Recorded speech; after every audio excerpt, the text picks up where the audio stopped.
Bismillahirrahmanirrahim. Assalamualaikum warahmatullahi wabarakatuh. Bertemu lagi dengan saya Yan Surono dalam arus listrik bolak-balik atau AC alternatif current. Baik, mari kita bareng-bareng bahas suara sahabat persamaan arus listrik bolak-balik. Persamaan, jadi tegangan listrik bolak-balik berubah terhadap waktu secara sinusoidal, sehingga tegangan AB nilainya adalah V maksimum sin omega T. Dilihat dari gambar di situ ada hambatan R, maka secara definisi VAB itu adalah tegangan sesaat antara ujung A hingga sampai ke ujung B. Vmax di situ adalah tegangan maksimum atau tegangan puncak, omega frekuensi sudut, satuannya dalam bentuk radian per detik, dan T dalam bentuk waktu. Besaran omega T merupakan sudut fase dalam bentuk radian. Nilai tegangan bolak-balik bervariasi dari negatif Vmax sampai dengan positif Vmax. Oke, ini latihan soalnya. Sebagai contoh, Anda amati ada 2 soal. Oke, cukup mudah kan? Nah, untuk pembahasannya saya kilas saja.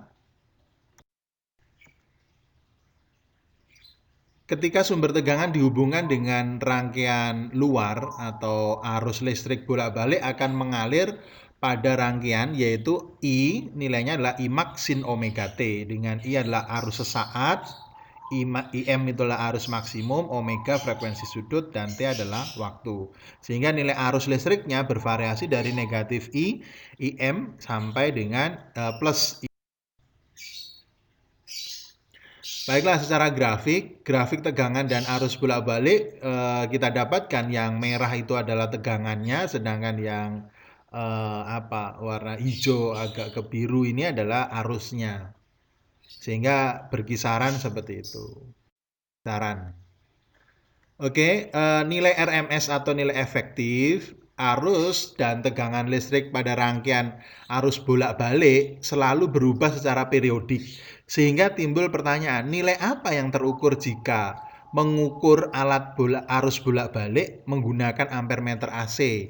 Nah, jawabannya adalah nilainya disebut adalah nilai efektif. Arus efektif sama dengan I max dibagi akar 2. V efektif sama dengan V max dibagi dengan akar 2. Jadi alat pengukurannya itu disebut dengan nilai efektif, baik arusnya maupun tegangannya. Oke, nilai rata-rata. Nilai rata-rata arus bolak-balik adalah kuat arus bolak-balik yang nilainya setara dengan kuat arus searah yang memudahkan sejumlah muatan listrik yang sama dalam waktu yang sama. I rata-rata sama dengan 2 I max dibagi pi. V rata-rata nilainya sama dengan 2 V max per pi. Jadi itu ini latihan soalnya. Anda cermati, I dalam fungsi waktu nilainya sama dengan 10 sin 120 pt, satuannya miliampere. Tentukan arus maksimumnya. Jadi sudah kelihatan, maka I maksimumnya adalah 10. Nah, efektifnya berarti dibagi dengan akar 2. Nah, dan juga soal nomor 2 dalam rangkaian tegangan 12 sin omega 100 pt volt dipasang hambatan murni. Nah, kira-kira saya kilas jawabannya nanti di akhir. Fasor. Setiap gelombang sinusoida dapat digambarkan oleh sebuah fasor. Nah, fasor gampangannya ini kakaknya vektor. Jadi sebuah contoh persamaan tegangan dan arus bolak-balik dinyatakan seperti itu, yaitu V max sin omega T dan I max sin omega T per C. Gambarnya kira-kira secara fasor ini grafiknya. Nah, omega T sama dengan 0, di situ omega sama dengan 90 radian atau pi per 2. Nah, kira-kira ada plus C-nya. C-nya itu adalah tambahannya baik dia mendahului. Oke, alat ukur biasanya ampere meter, voltmeter, dan ini ada osiloskop. Ampere meter volt AC, ampere meter voltmeter AC hanya mengukur nilai efektifnya. Seperti tadi sudah saya jelaskan. Sebagai contoh jarum ampermeter AC menunjukkan angka 20, berarti arus maksimumnya adalah 20 akar 2 ampere. Dan juga sebaliknya, misalkan tegangannya 220, IF efektifnya berarti itu voltmeter AC. Sedangkan tegangan maksimumnya adalah 220 akar. Baiklah, untuk resistor, induktor, dan kapasitor dalam rangkaian arus bolak-balik. Ini gambar arusnya, sumber tegangannya, kemudian ada resistor, ada induktor, dan yang D ini adalah kapasitor. Nah, ini contoh model resistor keramik, ada model gelang-gelang di situ. Ini disebut dengan resistor keramik. Resistor dalam rangkaian AC, jika resistor dihubungkan dengan sumber tegangan bolak-balik, maka tegangan resistor sama dengan tegangan sumber VR sama dengan Vmax sin omega T. Arus yang mengalir pada resistor yaitu IR senilainya sama dengan VR dibagi hambatannya. Ini namanya memiliki hambatan murni. R itu nilainya hambatan murni satuannya. Oke, ini sebagai rangkaiannya, contohnya begini, kemudian grafiknya, dan ini yang C adalah fasornya. Jadi, melihat grafik, melihat rangkaian, kemudian grafik dan fasornya seperti itu. Bisa dipahami ya, sangat. Oke, induktor dan dalam rangkaian AC, ini induktor gambarnya kumparan. V induktor sama dengan Vmax sin omega T. Nah, IL sama dengan induktor VL, VM Vmax dibagi omega L sin dalam kurung omega T minus setengah pi. Omega L ini nilainya disebut dengan reaktansi induktif, atau nilainya sama dengan Imax pada rangkaian induktor begitu. Perbandingan antara tegangan dan arus pada induktor disebut dengan reaktansi induktif.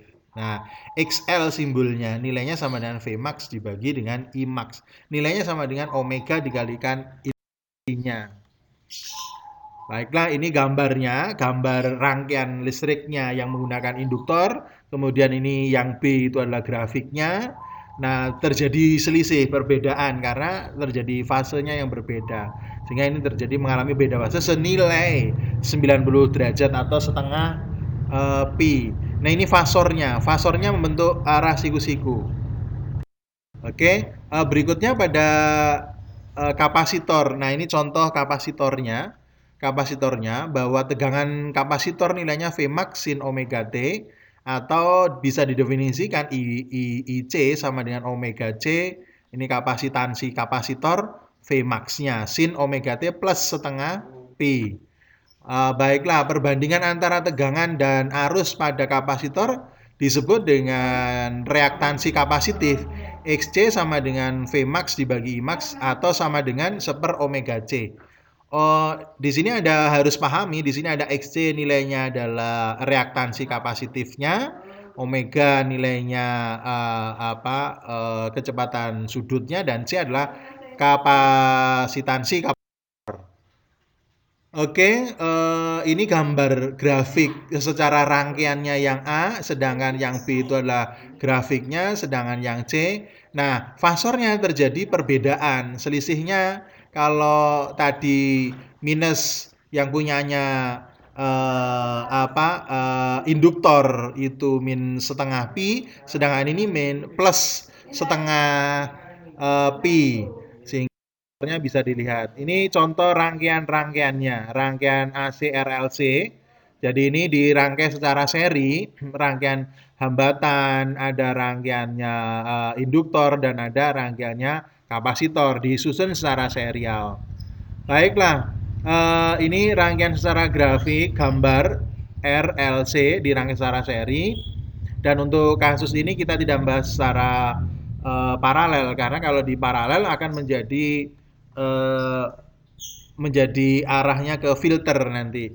Oke, arus listrik pada setiap komponen ada IR, IL, dan IC. I sama dengan Imax sin omega T. Secara umum, tegangan dinyatakan dengan tegangan sumbernya ini V sama dengan V sumber Vmax sin omega T.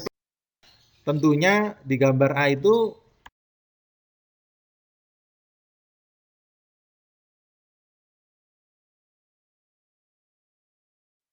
gambar A itu bisa Anda cermati, gambar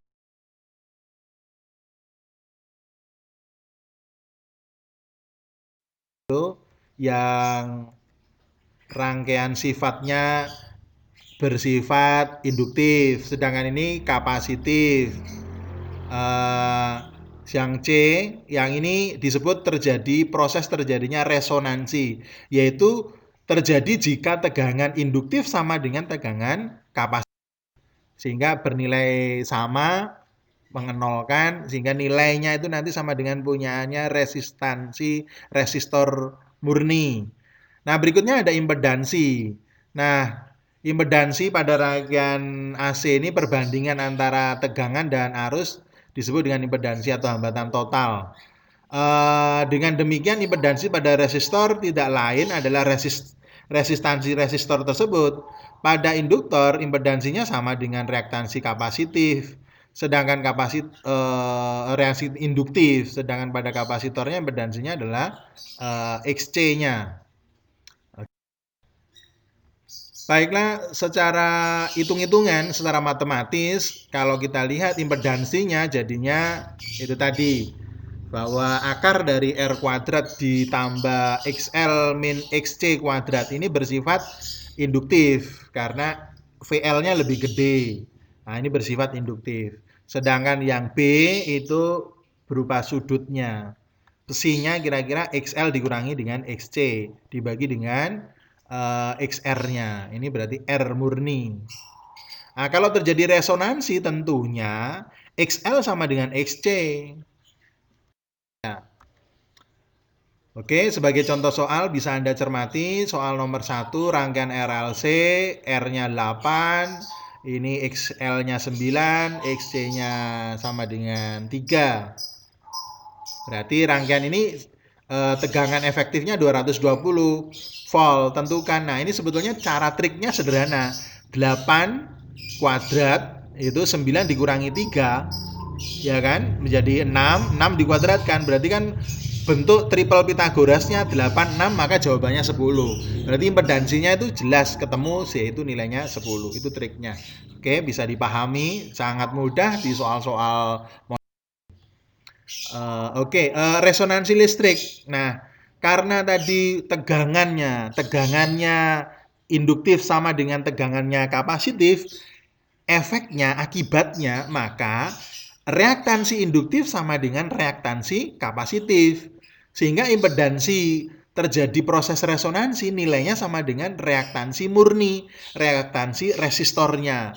Sehingga Anda peroleh frekuensinya itu nilainya, frekuensi resonansi ada itu 1/2 pi akar LC. Oke, F itu frekuensinya.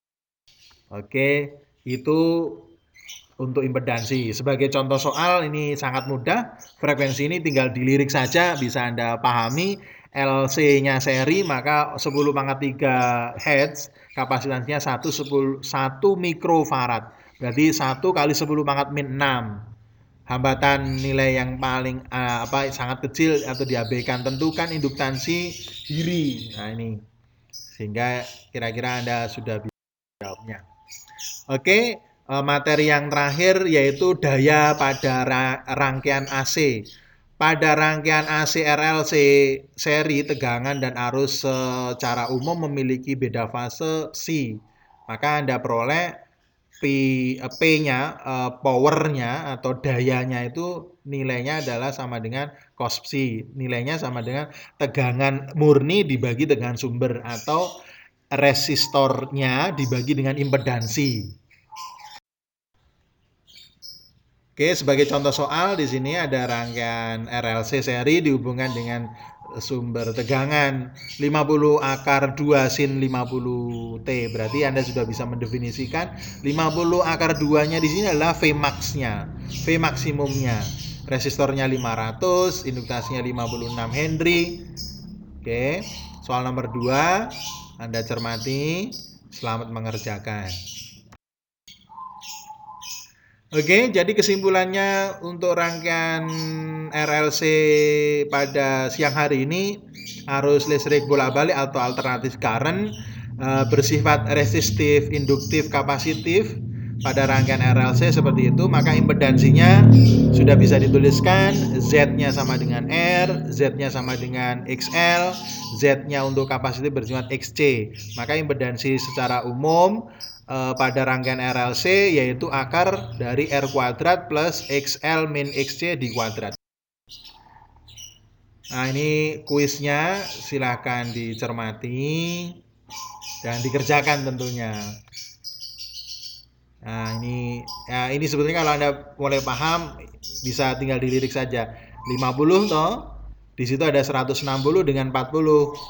Berarti kan 40 160 gede 160 dikurangi 40 berarti 130. Berarti ada triple Pitagorasnya berarti berapa? 13,5. Maka jawabannya berapa? 25,169. Iya toh? Iya. Ketemu kan? Iya, cukup mudah untuk memperoleh impedansinya. Soal nomor 2, mengapa sumber arus PLN merupakan arus bolak-balik tetapi lampu pijar di rumah Anda tidak kelihatan berkedap-kedip? Berikan alasannya. Oke. Beri alasannya mengapa demikian, karena bersifat fluktuatif, naik turun karena grafiknya adalah sinusoidal toh. Oke. Apabila Anda ingin mengurangi biaya pemakaian listrik di rumah Anda, apakah Anda mengharap sebuah faktor daya yang kecil atau faktor daya yang besar? Jelas pendapat Anda. Oke, mudah-mudahan bermanfaat. Terima kasih. Saya akhiri. Billahi taufik wal hidayah. Wassalamualaikum warahmatullahi wabarakatuh. Tetap semangat.